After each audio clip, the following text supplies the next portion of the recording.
Jai Hind students, welcome to my YouTube channel. Students, self-confidence is the best outfit. Rock it and own it. Confidence may not bring you success, but it will definitely give you power to face any challenge. Confidence is the ability to feel good and beautiful without having someone to tell you. With that positive note, let's begin today's session, students. In the previous lecture, we have discussed in detail the types of mechanical waves. That is, we have discussed in detail the transverse wave motion and longitudinal wave motion. In this particular session, students, initially to begin with, we will start with the distinction between the longitudinal and transverse waves. We will bring out some essential points of difference between these two types of wave motion. Students, let's start with the basic difference between the longitudinal waves and the transverse waves. In longitudinal waves, we are aware the particles of the medium vibrate back and forth along the direction of propagation of the wave. Suppose the wave is propagating towards right. So the particles of the medium will vibrate about its mean position back and forth. That is along the direction of propagation of the wave. So that's longitudinal waves. While in the case of transverse waves, the particles of the medium vibrate up and down at right angle to the direction of propagation of the wave.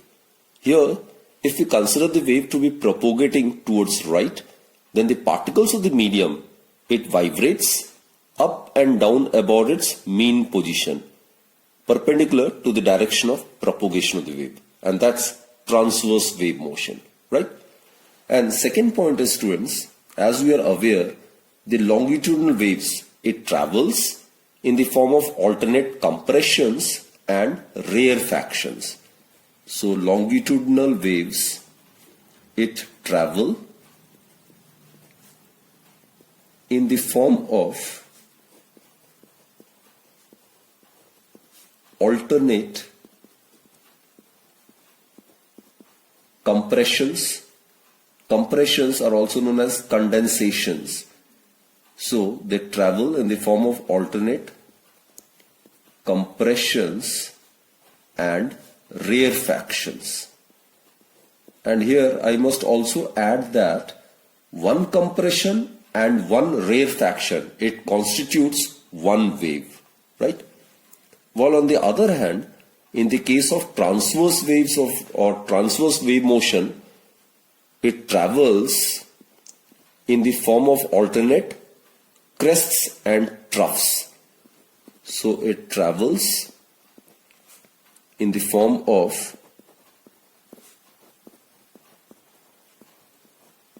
alternate crests, these are the elevated portions, right?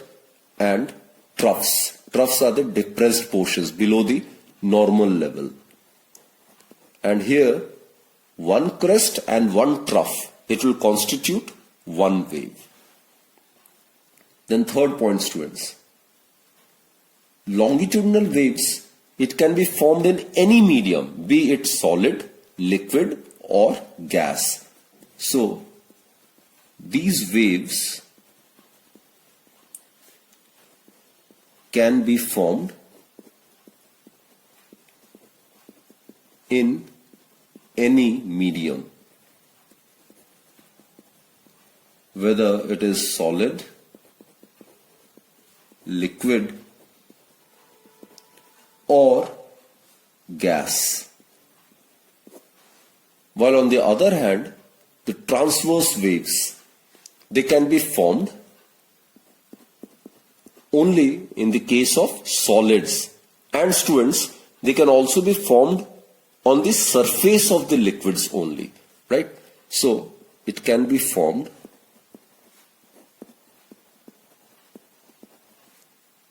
in solids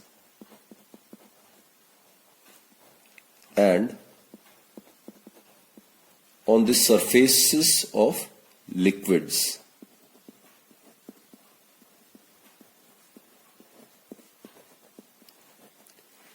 case of surface of water, then the water ripples are formed, which are in transverse nature.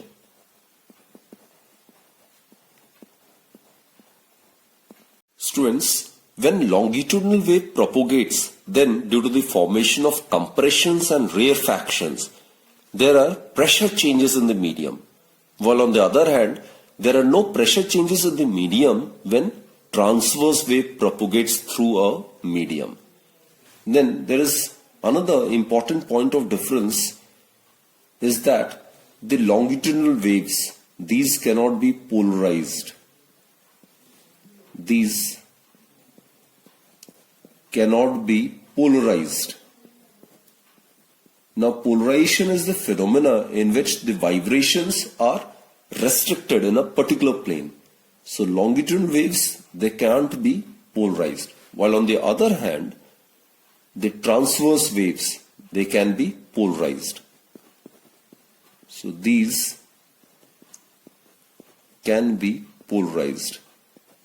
With the help of Polaroids or by scattering or by reflection, the electromagnetic waves are found to be polarized. Now let's write some examples of longitudinal waves and transverse waves. Like sound wave, it's an example of longitudinal wave. And we'll discuss the production of sound. So sound is a longitudinal wave.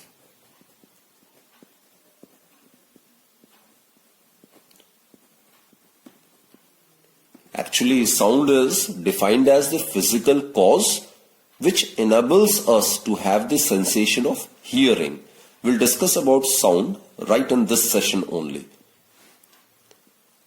While on the other hand, students, light or all the electromagnetic waves, either we are talking about X-rays, radio waves, microwaves, visible light, ultraviolet rays, infraradiations, all electromagnetic waves are of transverse nature. So light is a transverse wave.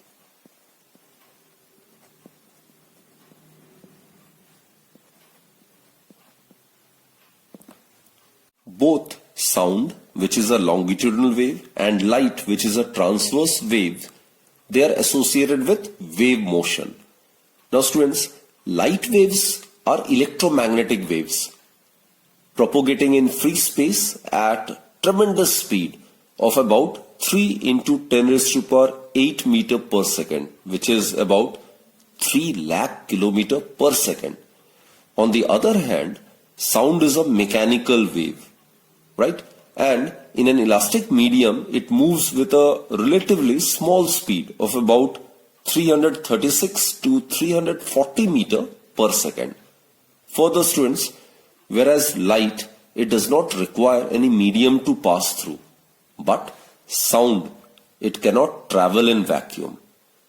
Now students, in order to understand the production of sound, how sound is produced by vibrating objects, let us watch this animation.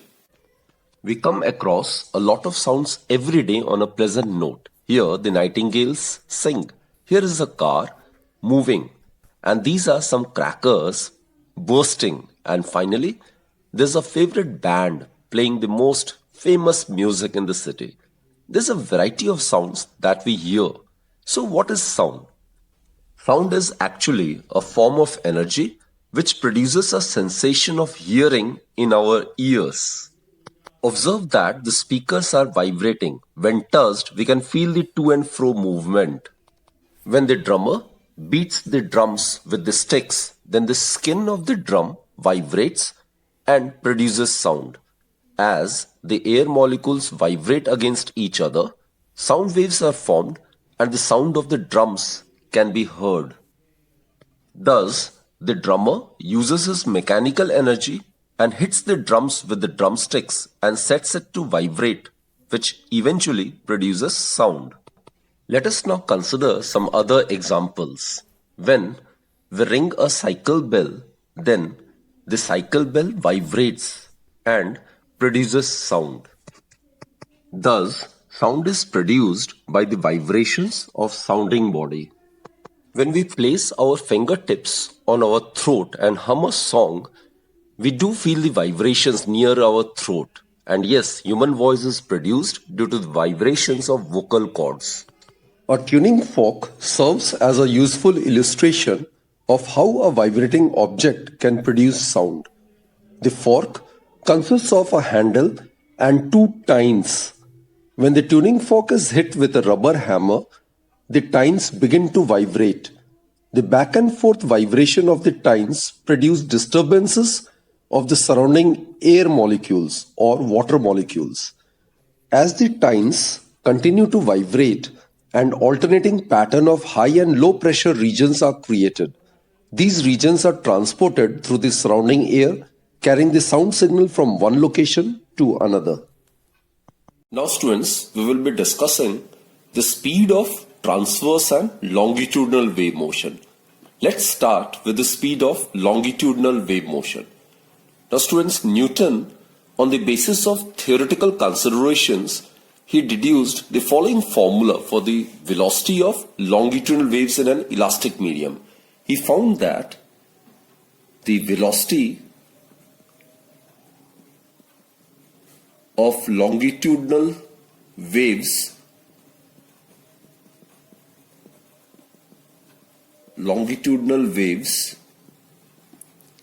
in an elastic medium is given by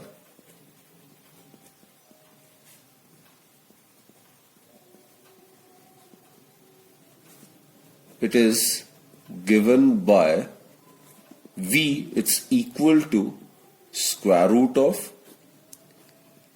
K by rho.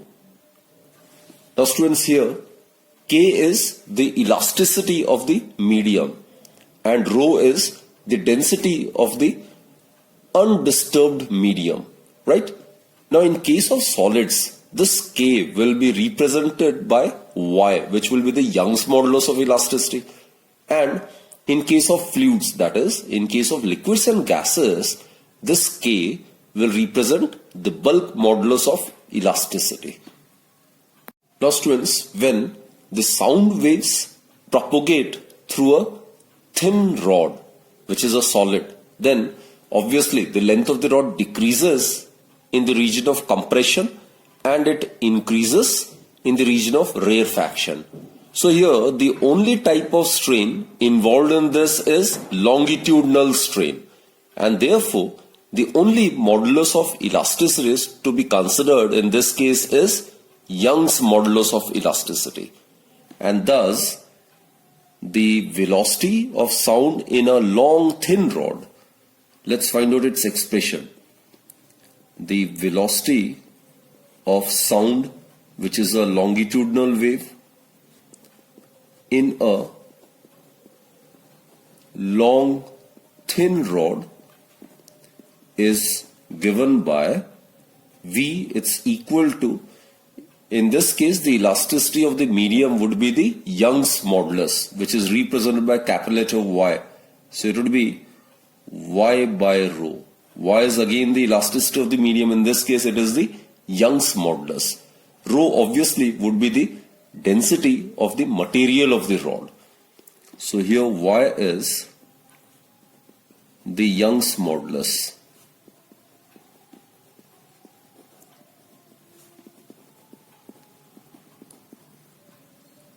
Right? And in case students, the object under consideration is the case of extended solid, such as the crust of the earth. Then the velocity of the sound, let's find an expression for that also. So in case of extended solids,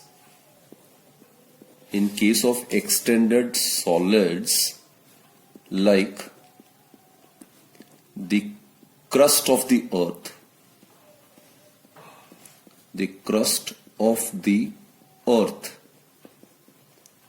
speed of sound would be given by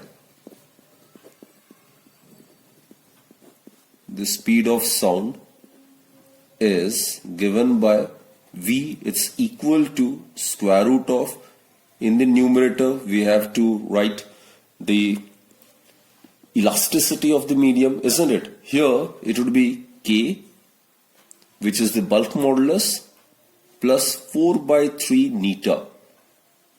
It is also the coefficient of elasticity. Actually, it's the modulus of rigidity divided by, in the denominator, it would be the density of the medium under consideration.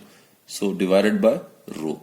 So this is the formula for the speed of sound in case of extended solids like the crust of the earth, right? And all these formulas can be easily verified dimensionally, right? There's another important case, students. In case of fluid, in case of we consider the speed of sound in a liquid or a gas, then obviously this formula will hold valid. In that case, the elasticity of the medium would be the bulk modulus, right? So the speed of sound,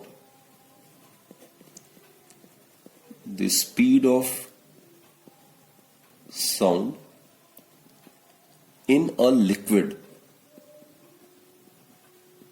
or a gas is given by V, it's equal to square root of K by rho.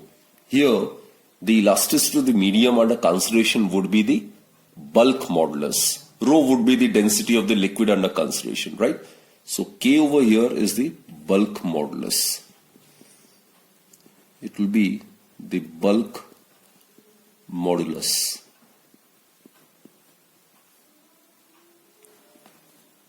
Let us discuss the formula for the speed of transverse wave motion in various cases. Let's consider the case of solids first. The speed of a transverse wave in a solid is given by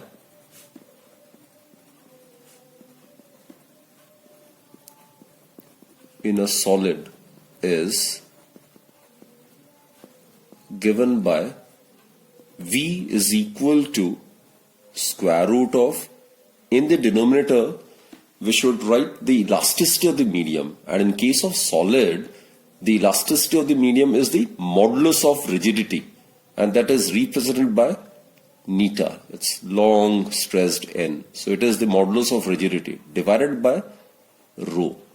So here neta, it stands for the modulus of rigidity.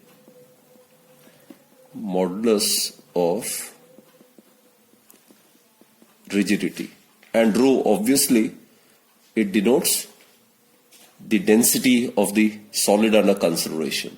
So it is the density, right? So as I've stated earlier, you can check the validity of this formula using dimensional analysis, right? So this formula is found to be dimensionally correct, or you can verify this formula using dimensional analysis. Now students, there is another case as well. The speed of transverse waves in a stressed string, right? So in the case of a stressed string, the velocity of the transverse wave motion is given by square root of tension. T is the tension in the string divided by mu. Mu is the linear mass density, which is the mass per unit length of the string, right? So here T is the tension in the string. It's the force. It is the tension in this string. And mu, as I've stated, it is the linear mass density.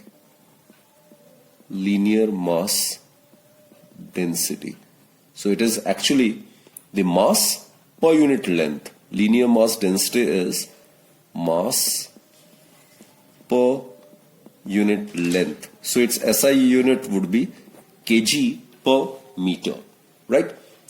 So let's check the validity of this particular expression using dimensional analysis. Now students, left hand side, the dimensions of left hand side, that is velocity, it is meter per second, right? Meter per second. So its dimensional formula would be L t to the power minus 1, isn't it?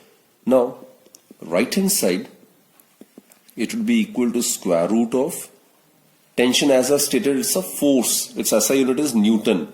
Newton in terms of basic units would be kg meter per second square, divided by mu is the linear mass density, which is mass per unit length. So it would be kg per meter. So students, what we get is square root of kg will get cancelled. So we'll be left with meter square per second square, which comes out to be meter per second. So it is a dimensionally correct formula, right? Both the sides, left hand side, right hand side, has got the dimensions of L t to the power minus 1. So this is how you can easily check the validity of the given relationship. So this expression can be also changed into further new expression. Like mu is the linear mass density, right? So it is actually mass per unit length of the string. Now mass, students, we are aware it's volume into density. Mass may be written as volume multiplied by density divided by length. Now volume, especially of a string which is in the form of a wire, so it would be cross-sectional area multiplied by its length. So it would be cross-sectional area multiplied by length multiplied by, this is density, which can be represented by rho, divided by length. So length get cancelled. So mu, which is the linear mass density, it may be represented by cross-sectional area multiplied by density. Now cross-sectional area is pi r square. R is the radius of the string under consideration, which in terms of diameter, it would be r is equal to d by 2. So r square would be d square by 4. It will give us pi d square rho divided by 4. So students, you can substitute this value over here, and the expression for the velocity of a transverse wave motion in the case of a stressed string would be given by v is equal to square root of t divided by mu is pi d square rho divided by 4. So it is this expression, square root of 4t divided by pi d square rho. So it can further be written in this particular manner as well.